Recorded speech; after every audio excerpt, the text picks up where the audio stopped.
And thank you so much to everyone for coming here today and for the invitation to speak today. And I want to give a special thank you to Jean-Philippe, who I've now known for probably as long as the planning of this exhibition, and who is probably the only other person who has had imaginary conversations with Percier and Fontaine. So I'm extremely grateful to his research and for all his help over the years.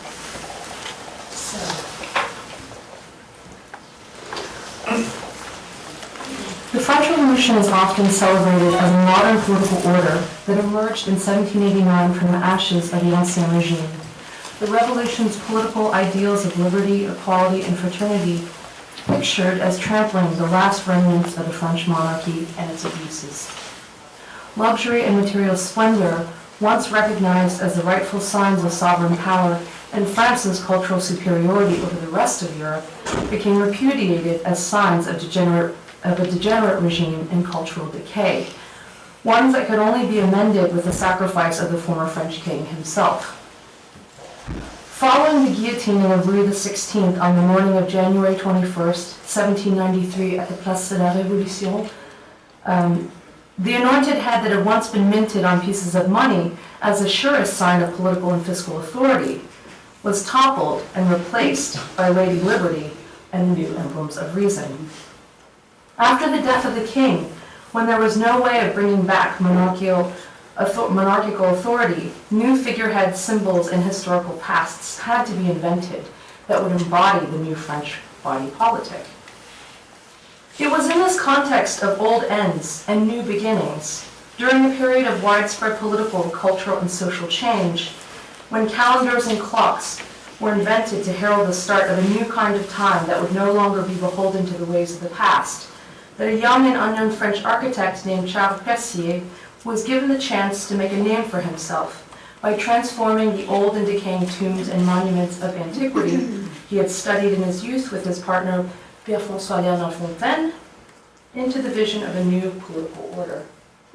Oops. My talk today concerns Percier's designs for the French Revolution and how they participated in the revolutionary government's attempts to create new signs and symbols in the wake of the crisis of representation prompted by the abolition of royalty. The title of my presentation is not only intended to conjure the sense of cultural and political crisis engendered by the physical removal of the king's head from his body, but in a more abstract sense also refers to the en-tête de lettres, or letterhead design that Percier designed in the 1790s that will form a focal point of my presentation. Focusing on this work on paper will indicate the ways in which seemingly marginal and insignificant images actively participated in the collective transfer of power from the sovereign body of the monarch to the administrative and bureaucratic institutions that were to represent the people of the new French Republic. For one of the first things that the government's new institutions needed was official letterhead and other documents that would confer a sense of power and authority to entities such as the Committee of Public Safety, which had been created virtually overnight and seemingly out of thin air. For historians of the decorative arts and architecture, the French Revolution has tended to operate as a kind of black hole, often serving as a convenient terminus to monographs on architects and designers who gained fame and recognition at the end of the ancien régime, only to see their careers, reputations, and productions ruined by the swift turn of events. This is even the case with an architect like Percier and his partner Fontaine, and there tends to be a dearth of scholarship concerning their activities during this period. This can partly be explained by the fact that the architects themselves intentionally sought to sever their ties with the more radical period of Republican politics during the Second Restoration, when they, like many others, sought to burn compromising documents and records within the bitterly reactionary atmosphere of the once again restored Bourbon monarchy. So why, if Percier and Fontaine themselves tried so hard to cover up their activities during the Revolution, bother unearthing works during this turbulent period? Regardless of his personal political convictions, I want to suggest that Percier's creative capabilities and amazing ability to adapt to changing circumstances were conditioned by the urgent and provisional modes of architectural production, of constructing a multitude of things as rapidly as possible on a tight budget, that became the modus operandi of the Revolution. There is a tendency to think of the grandiose projects submitted by Percier and Fontaine, which you see at the top, and their cohorts Jean-Thomas Thibault and Jean-Nicolas Louis Doron, which you see on the bottom, as the definitive embodiments of revolutionary architecture and its obsession with public space. In contrast, I want to argue that the work of the Revolution was not accomplished in such unbuilt utopian projects alone, but through the multitude of works that architects like Percier executed for theater designs, letterheads, currency, and book illustrations, all works on paper. In the words of Richard Tawes, it was this, quote, range of transitional, provisional, ephemeral, and half-made images and objects whose frequently uncertain, fleeting, or makeshift materiality paradoxically provided the most effective ongoing means of negotiating the historical significance of the Revolution, end quote. Of course, Percier's gift for drawing was apparent long before 1789 and the start of the French Revolution. The architect was born on the Rue Traversière in the parish of Saint-Vouche in Paris on August 22, 1764, to Denis Percier-Basson, a gatekeeper originally from Franche-Comté, and Marie-Jean Blouet, a laundrywoman to Marie Antoinette. Despite these humble beginnings, Percier received drawing lessons at an early age from Jean-Jacques Lagrenet, a history painter, engraver, and designer who had worked at the Sèvres porcelain manufactory. Percier's drawing instructor likely encouraged an affinity for decorative arts design, a position that contrasted with the pedagogical priorities of the Académie Royale d'Architecture that Percier would later encounter. His early interest in decorative arts design was further cultivated while a student at the École d'Architecture du Dessin, which he attended for 7 years beginning in 1773. Established as a means of providing children of modest means with an education, the École began as a type of vocational school that would join the teachings of the fine arts academies with the commercial interests of the marchands merciers, or luxury goods merchants. As the work of Ulrich Leben has demonstrated, the goal was to provide a comprehensive technical education that would enable young students to communicate their thoughts through drawing. Percier thus would have gained exposure to different drawing techniques, learning how to carefully copy models and ornaments used by artisans to make technical renderings for executing objects, alongside the geometry coursework necessary to gaining admission into the Royal Academy. The curriculum at the Free Drawing School thus directed him towards depicting things with a practical purpose. It is rare, if not impossible, to find any kind of pure fantasy or capriccio among his surviving drawings. One might say, in fact, that it was a drawing school rather than the Royal Academy of Architecture, which he attended from 1781 to 1786, the year he won the prestigious Prix de Rome for Design for an Academy, which played a decisive role in his education. This is significant not only for understanding his drawing technique, but in grasping his unique identity. For even though he became extremely wealthy, Percier sought to acknowledge his humble artisanal origins in subtle but significant ways, whether it was donating large sums of money to the École d'Architecture du Dessin or publicly smoking a pipe. Even after the habit had acquired vulgar associations through the circulation of Hébert's popular image of the pipe-smoking, musket-holding Count du Chêne during the Revolution. Moreover, unlike his partner Fontaine, Percier never had pretensions of becoming a humanist intellectual. He was not so much a textual thinker, but preferred to learn and teach drawing through modes of orality, an epistemological model that dominated both the artisan's workshop and the atelier. As Jean-Philippe Garrick writes, ideas were traditionally conveyed through, quote, remarks and exchanges in the atelier, transmitted from master to disciple, following the practice that then governed the formation of architects, end quote. In lieu of written traces, Percier left behind a vast corpus of drawings, and while his charming letters may be littered with grammatical and punctuation mistakes, his drawings can be extraordinarily meticulous recordings, even when they are not presentation drawings. And this is from an album of, it's titled The Atelier de Percier, but this is, I'm pretty sure, a drawing by Percier. And he loved to sort of mark the drawings, noting what the colors were and what certain aspects of the thing that he was looking at were. The legend, according to his biographer Maurice Fouché, is that he developed a specific drawing technique where he would place a sheet of transparent paper over the drawing he was working on, quote, in order to protect it from getting rubbed by fingers and tools, and also against the ashes of his pipe, which he only rarely abandoned, end quote. He would then cut a window onto the particular section he was completing in order to keep the other parts neat. Once the section was finished, he would close up the window and turn to open up another window, and so on.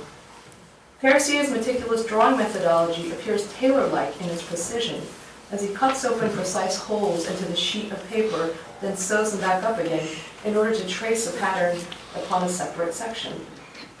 It also suggests the ways in which,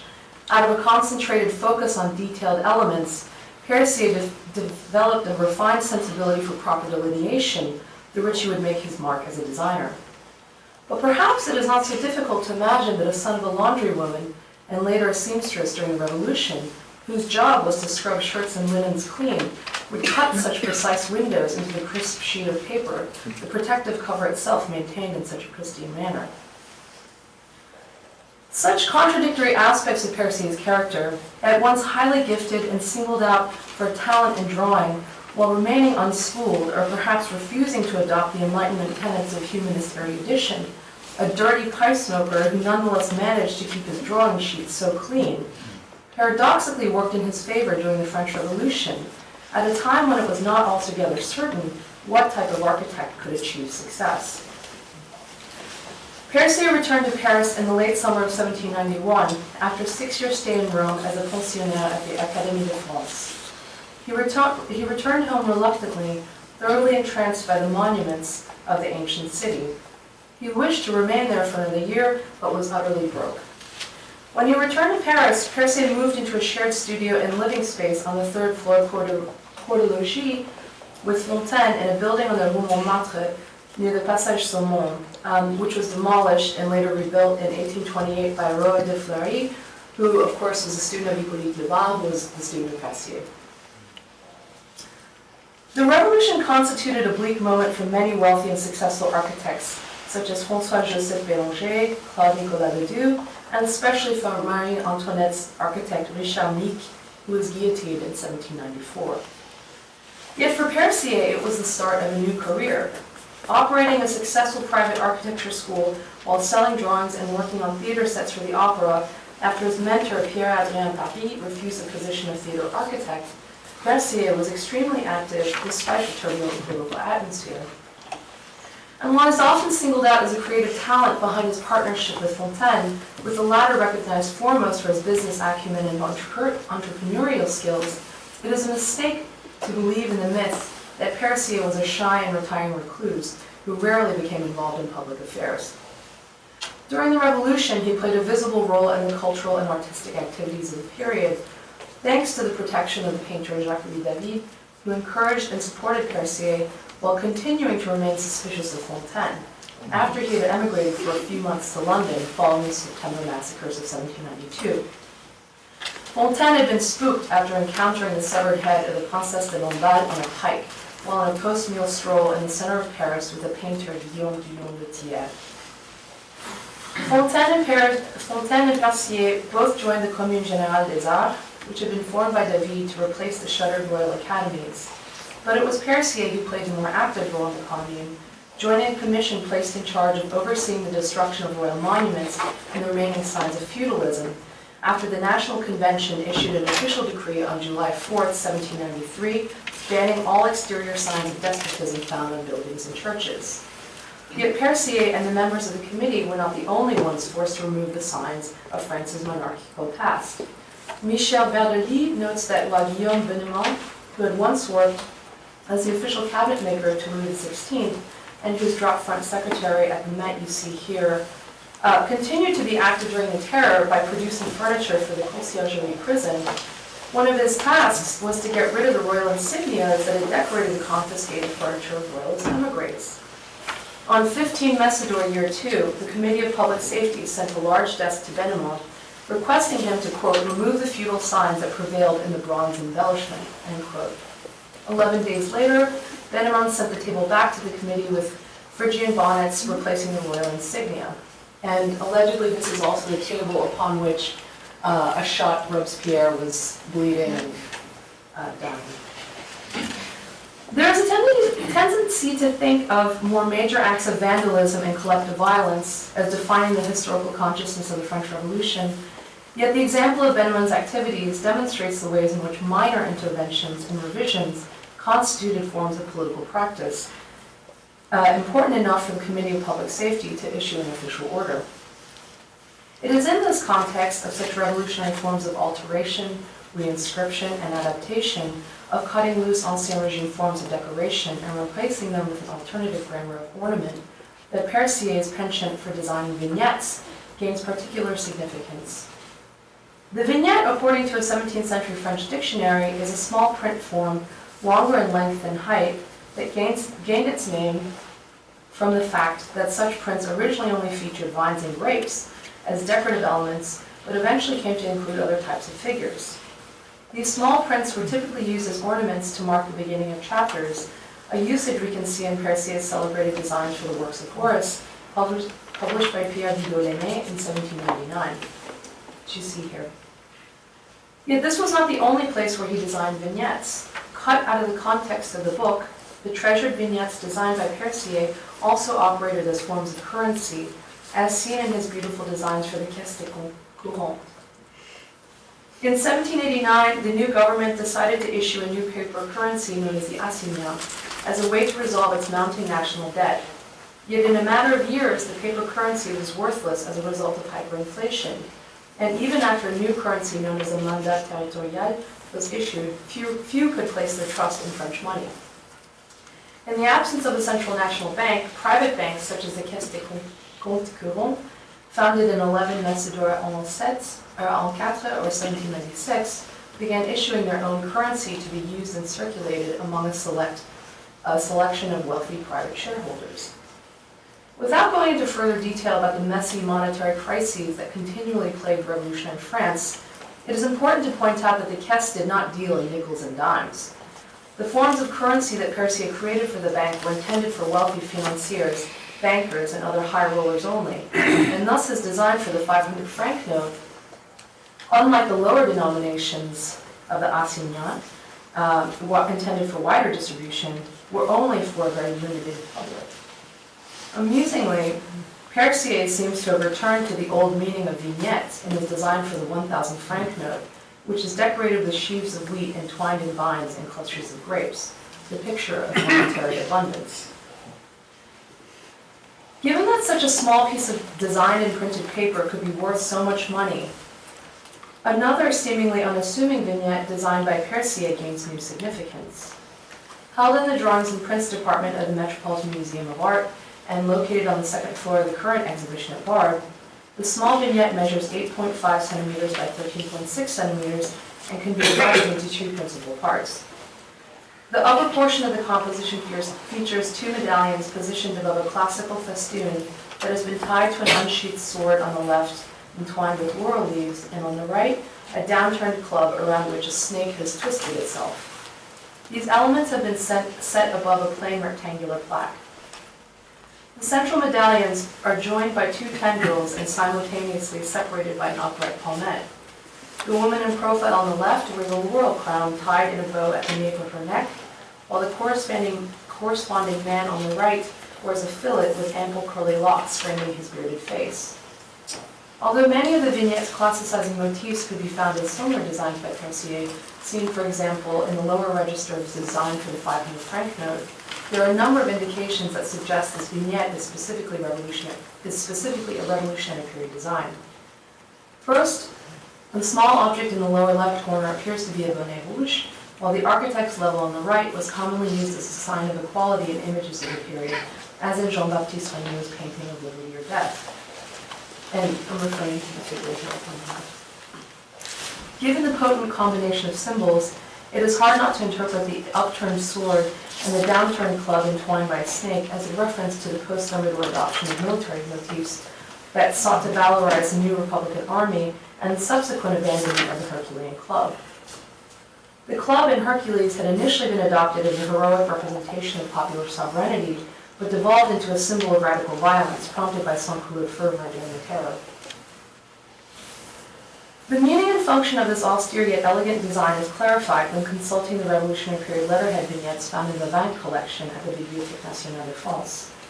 For among the designs in the Vin collection, and apologies for the images from a microphone, One can find the letterhead for the Régime national des hôpitaux militaires, a new central administration established to oversee the military and field hospitals that became necessary after France declared war on the rest of Europe in 1792. If it is true that the letterhead was engraved by Jean Godefroy, an English engraver of French origin, it is likely that it was designed sometime during the Directory period, since Godefroy did not emigrate to Paris until 1797. Percier's drawing has been altered somewhat in the version engraved by Godefroy to enhance the military prestige of the individuals using the letterhead. Gone is the Greek palmette in the center, replaced by bundled fasces surmounted by a bellicose Phrygian cap, while the bonnet rouge and level have been replaced by the words liberty, equality, and humanity. The identity of the two allegorical figures in the medallions has been clarified by the addition of the words Minerva and Asclepius, thus binding together the message of military conquest and humanitarian administration, forming an odd yet elegant couple indeed. The more one thinks about it, this vignette seems to be proffering an impossible message of both peace and war, the order of a well-regulated bureaucratic machinery disrupted by the human fallibility of soldiers shedding their blood for the French nation. Well, anyone applying for a job today is accustomed to the sight of standard letterhead and the instantaneous institutional status it confers to the typed message upon it. And I found this online. I think someone got accepted to MIT, so their addresses are obscured. And it's important to remember that during the Ancien Régime, letterhead did not exist in an official capacity. The only documents featuring printed frontispieces were royal decrees, military brevets, and paper money. The letterhead only emerged during the French Revolution with the formation of the modern bureaucracy, generated as part of official paperwork, what Ben Kafka has elsewhere described as, quote, all the documents produced in response to a demand, real or imagined by the state, end quote, that in his words both syncopate the state's rhythms and destabilize its structures. As permanent and immutable as passports, birth certificates, and other official documents might appear, Kafka reminds us that they were and still are subject to mistakes, displacements, and other forms of parapraxis that can have disastrous or comic results. Of course, the two heads found on the vignette for the Régime national des hôpitaux militaires would not be the last ones that Percier would create, in an attempt to fuse together the Revolutionary Army's contradictory messages of war and peace, violence and healing. For after the successful conclusion of the Italian campaign in the fall of 1797, Percier, along with Fontaine, the sculptor Antoine Denis Chaudet, and the engraver Godefroy, was asked to commemorate the signing of the Treaty of Campo Formio by producing a fan. Located in between ethereal allegories of war and peace is the youthful image of a ponytailed Napoleon, a new head for an already old and worn-out body politic in need of regeneration. Thank you.